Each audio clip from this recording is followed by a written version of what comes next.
Nous désirons tous être bénis par Dieu, n'est-ce pas? Nous voulons que le Seigneur étende sa puissante main sur nos vies spirituelles, sentimentales et financières. Nous voulons qu'il prenne soin de notre santé, de notre famille, et qu'il nous préserve du mal. Et faire tout cela n'est pas un sacrifice pour le Seigneur. Regardez ce que l'apôtre Paul a dit.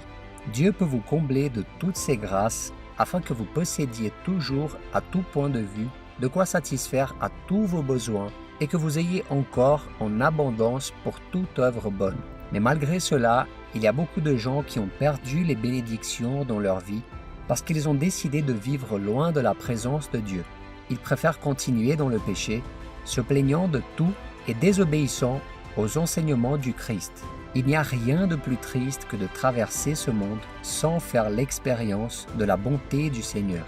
Et pour que cela ne vous arrive pas, dans cette vidéo, je vais vous montrer 8 types de personnes que Dieu bénit toujours.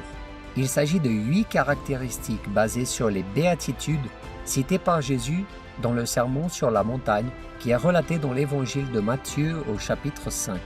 Mais avant de commencer, cliquez sur le bouton like et abonnez-vous maintenant si vous vous identifiez au contenu de la chaîne. Faites ça plutôt maintenant pour ne pas oublier à la fin et sachez que ça nous motive énormément à produire plus de contenu pour vous. Activez aussi la cloche de notification pour ne rien manquer d'important. Regardez cette vidéo jusqu'au bout et laissez votre commentaire à la fin en laissant votre avis sur le contenu. Alors on commence. Le premier type de personne que Dieu bénit toujours est le pauvre en esprit.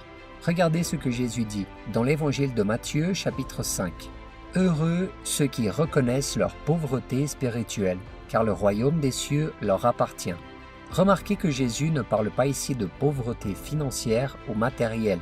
Mais après tout, qui sont les personnes spirituellement pauvres? Ce sont celles qui regardent dans leur propre âme et réalisent qu'elles n'ont rien à offrir à Dieu. Ces gens ne se considèrent pas bons ou justes parce qu'ils savent qu'ils sont pécheurs.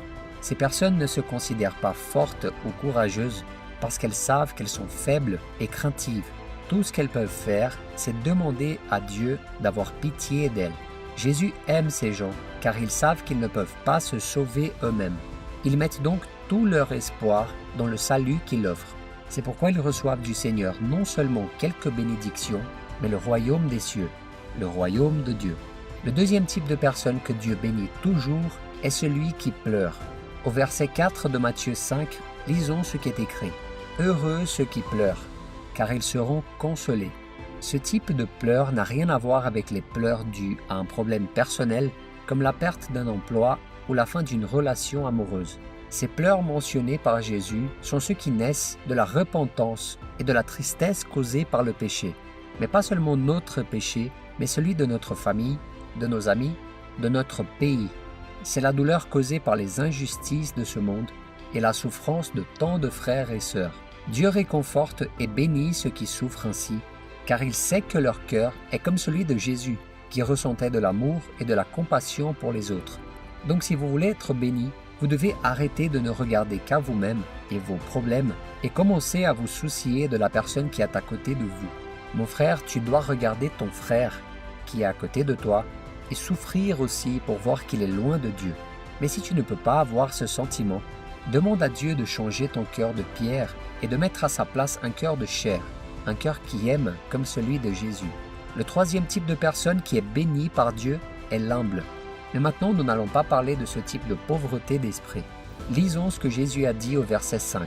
« Heureux ceux qui sont doux, car ils hériteront la terre. » Dans ce passage, Jésus fait référence à ceux qui, même lorsqu'ils sont humiliés, critiqués et offensés, ne se laissent pas dominer par la colère ou les sentiments de vengeance.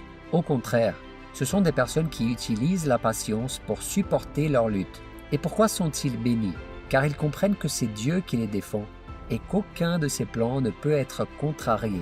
Dans un autre passage du même évangile de Matthieu, regardez ce que Jésus a dit. « Acceptez mes exigences et laissez-vous instruire par moi, car je suis doux et humble de cœur, et vous trouverez le repos pour votre âme. » Nous savons que le Christ a été persécuté, humilié, mais à aucun moment il ne s'est défendu ou n'a fait du mal à qui que ce soit. Il a tout remis entre les mains de Dieu, car il savait que la vraie justice venait de lui. Alors mon frère, vis de la même façon et le Seigneur ne cessera jamais de te bénir. Le quatrième type de personne bénie par Dieu est celui qui recherche la justice. Dans le verset 6, regardez ce que Jésus a dit. « Heureux ceux qui ont faim et soif de la justice, car ils seront rassasiés. » Avoir faim et soif de justice signifie ne pas se satisfaire des injustices qui se produisent dans le monde. Et la meilleure façon de la combattre est de vivre de façon juste. Le monde nous offre de nombreuses tentations de commettre des injustices. Cela peut prendre la forme de pots de vin, de corruption, de mensonges, de fausses promesses, en pensant toujours à profiter de quelque chose ou de quelqu'un. Dans ces moments-là, nous devons nous rappeler que Dieu ne prend pas plaisir à l'injustice, car il est un Dieu juste. Ainsi, lorsque nous choisissons de faire ce qui est juste, même si c'est souvent difficile, le Seigneur nous récompense et nous bénit. Le 5e type de personne qui est béni par Dieu est celui qui fait preuve de miséricorde. Et dans le verset 7, regardez ce que dit Jésus. « Heureux ceux qui font preuve de bonté, car on aura de la bonté pour eux. » S'il y a un adjectif qui définit très bien qui est Dieu, c'est qu'il est miséricordieux. Le Seigneur a un cœur qui nous voit au-delà de nos péchés, qui préfère nous aimer et nous pardonner au lieu de nous condamner. Et lorsque nous agissons de la même manière que lui, nous sommes bénis par la grâce et la miséricorde dont nous avons si désespérément besoin. Et comment pouvons-nous y parvenir? En consacrant notre temps et nos ressources à notre prochain. Être miséricordieux, c'est s'émouvoir de la situation de fragilité de l'autre et faire tout ce qui est nécessaire pour l'aider. C'est prier, conseiller, pardonner, évangéliser au lieu de pointer du doigt et de juger. En bref, être miséricordieux, c'est obéir au commandement de Jésus, d'aimer son prochain comme soi-même. Le 6e type de personne qui est béni par Dieu est celui qui a le cœur pur. Lisons ce qui est écrit au verset 8. « Heureux ceux qui ont un cœur pur, car ils verront Dieu. » Cela signifie que ceux qui ont accepté Jésus et qui ne permettent pas à leur esprit et à leur cœur d'être dominés par la malice et les œuvres de la chair recevront la bénédiction de voir Dieu à l'œuvre dans leur vie. Jésus a dit dans le chapitre 15 de Matthieu que c'est de notre cœur que procède toute méchanceté et qui rend l'homme impur. Et comment éviter les mauvaises pensées et les mauvais sentiments qui surgissent en nous? Un dicton dit que l'on ne peut empêcher un oiseau de voler au-dessus de notre tête, mais que l'on peut l'empêcher d'en faire son nid. Cela signifie que nous ne pouvons pas empêcher les mauvaises pensées et les mauvais sentiments de surgir dans notre esprit, mais nous devons les expulser avant qu'ils ne prennent racine. Donc mon frère, si tu veux marcher avec Dieu et être béni par lui, cherche à vivre dans la sainteté et détourne-toi de tout ce qui t'éloigne du Seigneur. Le 7e type de personne qui est béni par Dieu est celui qui recherche la paix à tout prix. Lisons ce que dit Jésus au verset 9 du chapitre 5 de Matthieu. « Heureux ceux qui procurent la paix, car ils seront appelés fils de Dieu. » Rechercher la paix ne signifie pas seulement que nous devons avoir une paix intérieure ou que nous devons accepter tout ce qui nous est imposé sans être en désaccord avec quoi que ce soit ou qui que ce soit. Les pacificateurs ou artisans de paix sont ceux qui ont été réconciliés avec Dieu en recevant Jésus comme leur sauveur et qui, en recevant la vraie paix, cherchent à vivre en paix avec tout le monde. Et plus encore, ils favorisent la paix entre les peuples par la proclamation de l'Évangile. En d'autres termes, celui qui se bat véritablement pour la paix, non seulement la sienne, mais aussi celle de tous ceux qui l'entourent, est reconnu comme un enfant de Dieu. Et comment pouvez-vous faire cela? En aidant à la réconciliation de frères qui se disputent, des couples qui traversent une crise conjugale, des parents et des fils qui ne s'entendent plus. En bref, en tenant la main à tous ceux qui connaissent un certain type de conflit avec les autres. Alors priez pour que Dieu vous donne la sagesse et vous utilise dans le monde et puisse compter sur vous dans ce monde si troublé. Si vous êtes prêt à accepter la paix et l'amour du Seigneur, les bénédictions ne cesseront jamais d'être déversées dans votre vie. Et enfin, le 8e type de personnes qui sont bénies par Dieu sont ceux qui sont persécutés à cause de leur foi en Christ. Dans le dernier verset sur les béatitudes, Jésus a dit que « Heureux ceux qui sont persécutés par la justice, car le royaume des cieux leur appartient. » Depuis le début de l'Église, fondée peu après la résurrection de Jésus et son retour au ciel, les chrétiens ont été persécutés en raison de leur foi dans le Fils de Dieu. Beaucoup ont été et sont encore chassés de leur maison, battus et même tués. L'apôtre Paul lui-même a persécuté de nombreux croyants avant sa conversion. Après avoir changé de camp, il est devenu l'un de ceux qui étaient persécutés à cause de leur foi en Jésus. Mais tous les maux subis par Paul pendant qu'il servait le Christ ne l'ont pas découragé. car il connaissait la promesse que Jésus avait faite dans le sermon sur la montagne.